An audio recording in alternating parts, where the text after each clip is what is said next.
The Terrorbyte has received some huge upgrades in GTA Online, so here's everything you need to know. If you don't already own a Terrorbyte, then you can purchase one from Warstock for the base price of $3.4 million.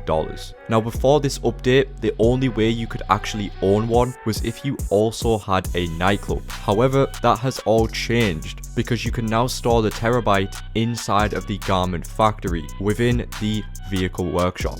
If you request your Terrorbyte through the interaction menu, you will now see the option to return to two different storage areas, either your nightclub garage or the garment factory warehouse. And speaking of driving your Terrorbyte into the garage of the garment factory, you can begin customizing it within the workshop. Here you can add all upgrades to your Terrorbyte, but the most important ones are the new Bureau Tech upgrades. In this section, you're going to see 4 new options, which can all be added to the Terrorbyte at once. Starting with the Collectible Scanner, which costs $1.29 million, making it the most expensive upgrade. And let me tell you, this thing is one of the biggest wastes of money. Essentially, when inside the driver's seat of your Terrorbyte, you will have the option to toggle the Collectible Scanner. This is going to activate a sonar on your map, which, if you haven't guessed already, is going to locate any nearby collectibles for you, which includes playing cards, action figures, peyote plants,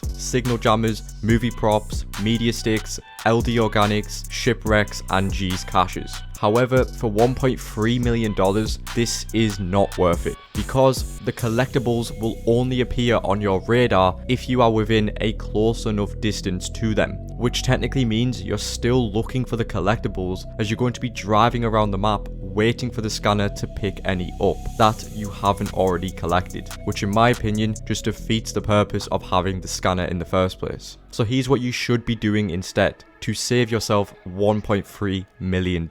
Simply go to GTA Web, link in the description below, and you can use this map for free to locate any collectible that you want. It's much faster and definitely much cheaper. The next Bureau Tech upgrade is called Silent Running, which costs $425,000, and this is basically stealth mode for your Terrorbyte, but it does come with a few downsides. See, if you want to use this stealth mode, you have to be stationary inside of the Terrorbyte, and this is going to remove your icon from the map for other players. But here's the thing, the Terrorbyte is a beefy vehicle, and if you're sat still on the map, even if your blip is removed, you're going to be very visible to other players, leaving you as a sitting duck for them to do whatever they want with you, which kinda just makes this upgrade pretty useless. Sure, there can be some benefits to it, such as hiding cargo from griefers if you're in a sticky situation, but other than that, it's really ineffective. I would have liked them to have this stealth mode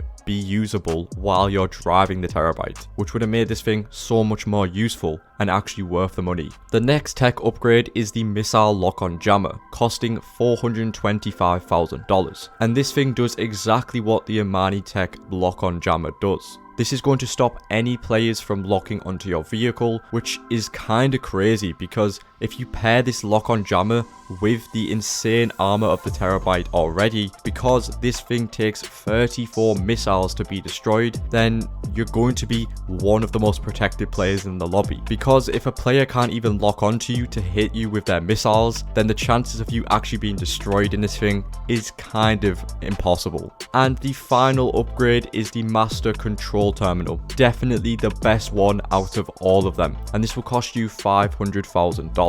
What this is going to do is install the arcade's Master Control Terminal right into the back of the Terrorbyte. If you go over to the control screen, you can either switch to the touchscreen computer to access the regular Terrorbyte's control terminal, or you can access the Master Control Terminal. This thing works exactly like it does inside the arcade, only this time it's on a moving, armored, weaponized stealth beast. You can now run all of your businesses from the back of the Terrorbyte, which is going to be very time saving and money saving. because it's almost $1 million less than the arcades terminal. So now you get the best of both worlds, because you can start up client jobs using the normal Terrorbyte control screen and buying supplies for all of your businesses and managing them without moving a single location. I've wanted the Terrorbyte to include a master control terminal for a long time now, so I'm really happy that they added this. Now, with all of the upgrades explained, it's safe to say that the Terrorbyte might be one of the most versatile vehicles in the game, if not the best vehicle in the game. This thing is going to offer so many features while also being very protected. What more could you want? But that is the Terrorbyte explained. Check out this video on screen now, and don't forget to subscribe for more. And I'll see you in the next one.